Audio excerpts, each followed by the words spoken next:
Hi అండి, అందరికీ నమస్తే. నేను మీ సునీల్ మద్దాల. తెలుగుదేశం అధినేత నారా చంద్రబాబు నాయుడు గారు బీజేపీ అమిత్ షాని కలవడం జరిగిందండి. అమిత్ షా గారిని కలిసిన ఆ విశేషం ఏంటంటే కనుక, అంటే టీడీపీ జనసేన ఆల్రెడీ పొత్తులో ఉన్నప్పటికీ బీజేపీని కూడా పొత్తులోకి తెచ్చేందుకు గాను మంతనాలు అయితే జరిగినాయి. ఎలా అంటే చంద్రబాబు నాయుడు గారు, పవన్ కళ్యాణ్ గారు వాళ్ళిద్దరికి ఇష్టమే బీజేపీని కూడా పొత్తులో చేర్చుకోవడం వల్ల. కాబట్టి బీజేపీ పొత్తుతోటి మొత్తం మీద ముగ్గురు పొత్తులో వెళ్ళినట్లయితే కనుక వాళ్ళు అనుకున్న మెయిన్ టార్గెట్ ఏదైతే వైసీపీ జగన్మోహన్ రెడ్డి గారిని ఓడించడం, ఆంధ్రప్రదేశ్ రాష్ట్రంలో వైసీపీ ప్రభుత్వాన్ని కూలగొట్టడమే మెయిన్ టార్గెట్. కాబట్టి ఈ విషయంలో బీజేపీని పొత్తునైతే కనుక ఆశ్రయించడం జరిగింది. అవి అందుకు గాను బీజేపీ నుంచి కొన్ని సీట్లు అయితే వాళ్ళు అడగడం కన్ఫర్మ్గా జరిగిందని ప్రచారం అయితే ఉంది. నిజంగా బీజేపీ పొత్తు జరిగితే కనుక వాళ్ళు అడిగే సీట్లు ఏంటో మనం ఒక్కసారి డిస్కస్ చేద్దాం. ఏంటంటే బీజేపీ పోటీ చేసే స్థానాలు ఏంటి అనేది, లోక్సభ స్థానాలు అయితే కనుక విశాఖపట్నం, రాజమండ్రి, విజయవాడ అండి. విశాఖపట్నం నుంచి జీవీఎల్ నరసింహారావు, రాజమండ్రి నుంచి దగ్గుబాటి పురంధరేశ్వరి గారు, విజయవాడ నుంచి ఎంపీ సుజనా చౌదరి గారు, వీళ్ళ ముగ్గురు పోటీ చేస్తారు. అక్కడి నుంచి వాళ్ళు అడిగే సీట్లు కూడా 3 తప్పితే ఇంకొకటి ఉంటుంది, మా అయితే 4. కాబట్టి విశాఖ, రాజమండ్రి, విజయవాడ, విశాఖపట్నం నుంచి జీవీఎల్ నరసింహారావు గారు కన్ఫామ్గా పోటీ చేస్తారు, నెంబర్ 1 క్యాండిడేట్. రాజమండ్రి నుంచి దగ్గుబాటి పురంధరేశ్వరి గారు అదే కొంచెం సంక్లిష్టం, చాలా కొంచెం క్లిష్టమైన పరిస్థితి. ఎలా అంటే రాజమండ్రి నుంచి టీడీపీకి గట్టి అభ్యర్థి ఉన్నారు, జనసేనకి గట్టి అభ్యర్థి ఉన్నారు.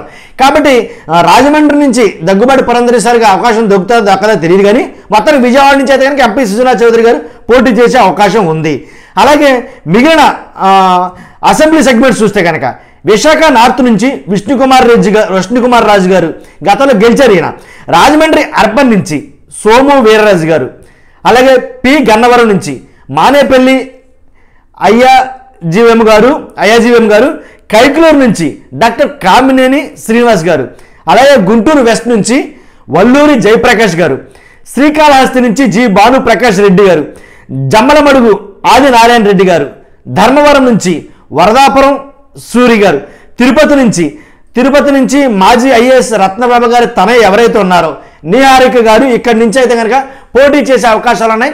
ఈ సీట్లు అయితే కనుక బీజేపీ ఖచ్చితంగా అడిగే సీట్లు అనమాట. కాబట్టి 100% ఈ సీట్లు అడగడానికి అవకాశం ఉంది, ఎక్కువ శాతం ఆస్కారం ఉంది. కాబట్టి ఈ సీట్ల నుంచి బీజేపీ తీసుకుంటే కనుక ఇక్కడి నుంచి పోటీ చేసే టీడీపీ అభ్యర్థులు, అలాగే జనసేన అభ్యర్థులు వాళ్ళ పరిస్థితి ఏంటనేది ఒకసారి ఆలోచించాల్సిందే. ఎందుకంటే కనుక వీళ్ళు ఇక్కడ నుంచి 100% ఈ స్థానాలు కనుక బీజేపీకి కేటాయించాల్సిందే పొత్తు కనుక జరిగితే కనుక.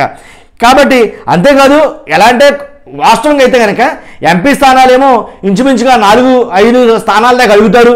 అలాగే అసెంబ్లీ స్థానాలు ఏదైతే ఉందో అవి మాత్రం ఇంచుమించుగా 10 స్థానాల దాకా అడుగుతారు. కాబట్టి ఈ 10, అవి 5 100% ఇస్తే కనుక బీజేపీ పొత్తు అనేది జరుగుతుంది. కాబట్టి ఈ స్థానాల నుంచి ఇంకా పెరగొచ్చు 1-2, అంతే తక్కువ మాత్రం జరగదు. కాబట్టి అందుకు ఇవ్వడానికి కూడా చంద్రబాబు నాయుడు గారు సంసిద్ధత వ్యక్తం చేశారండి. కాబట్టి బీజేపీ పొత్తు కన్ఫామ్ అయినట్టే.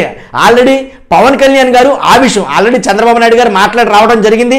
పవన్ కళ్యాణ్ గారు కూడా వెళ్ళడం జరుగుతుంది. ఎందుకంటే ఇదే విషయాన్ని చర్చించడం కోసం. పర్వాలేదు, గ్రౌండ్ అంతా క్లియర్గా ఉంది అనేది అయితే ఒక అంచనాకు వచ్చేసారు. కాబట్టి ఈ 3 పార్టీలు కలిపి ఒకే అజెండాతోటి వాళ్ళకున్న జెండా ఏంట్రా అంటే కనుక వైసీపీ ఓటమి, దాంట్లో డౌటే లేదు. కాబట్టి ఒకే అజెండాతోటి ఎన్నికల్లో పాల్గొనబోతున్నాయి. కాబట్టి సీట్ల విషయంలో జనసేన, టీడీపీ ఒక అంచనాగా అయితే వచ్చేసి ఆల్రెడీ కొన్ని మ్యాక్సిమం సీట్స్ అన్ని ఖరారు అయిపోయినాయి. బీజేపీతో పెద్ద రిస్క్ అయితే ఉండదు నాకు తెలిసి. కాబట్టి బీజేపీకి కావాల్సినటువంటి సీట్లు 100% ఇచ్చేయడానికి ఇద్దరు ఒప్పుకుంటారు. ఎందుకంటే అటు పవన్ కళ్యాణ్ గారు కూడా బీజేపీతో పొత్తులో ఉన్నారు కాబట్టి, చంద్రబాబు నాయుడు గారు ఆల్రెడీ పొత్తు కుదుర్చుకున్నారు కాబట్టి. కాబట్టి సీట్ల విషయంలో ఏమాత్రం పెద్ద తారతమ్యాలు లేకపోవచ్చు, పెద్ద డిస్టర్బెన్స్ అయితే కలగకపోవచ్చు. కాబట్టి వీళ్ళు అడిగిన సీట్లు 100% ఇస్తారు. విశాఖపట్నం, రాజమండ్రి, విజయవాడ ఎంపీ స్థానాలు కాకుండా మా ఐడితో కాదు తిరుపతి ఇవ్వచ్చు. కాబట్టి ఇస్తే కనుక ఈ సీట్లకి ఇస్తే కనుక 100% పొత్తు అనేది జరుగుతుంది. ఆల్రెడీ దీని గురించి అమిత్ షా గారు డిస్కస్ చేయడం జరిగింది. చంద్రబాబు నాయుడు గారు దానికి అంగీకారం తెలియడం జరిగింది. అలాగే పవన్ కళ్యాణ్ గారు దాని విషయం మీద మాట్లాడటం కూడా జరిగిపోతుంది. కాబట్టి ఈ విషయం కంపల్సరిగా బీజేపీ అయితే కనుక పోటీ చేసే స్థానాలు మాత్రం ఇవేనండి. ఇది మాత్రం పక్కాగా నేను చెప్తున్న మాట. కాబట్టి రాసి పెట్టుకోవచ్చు, మీరు చూస్తున్నా మీరు అందరూ కూడా. ఇంకా వేరే సీట్లు బీజేపీ ఆశిస్తుందా? బీజేపీ రావడం వల్ల టీడీపీ, జనసేనకి ఏమన్నా మైనస్లు ఉన్నాయా? మీ అభిప్రాయం తెలుసుకోవాలనుకున్నాను. ప్లీజ్ కామెంట్ చేయండి, మర్చిపోద్దు, లైక్ చేయండి. Thank you very much.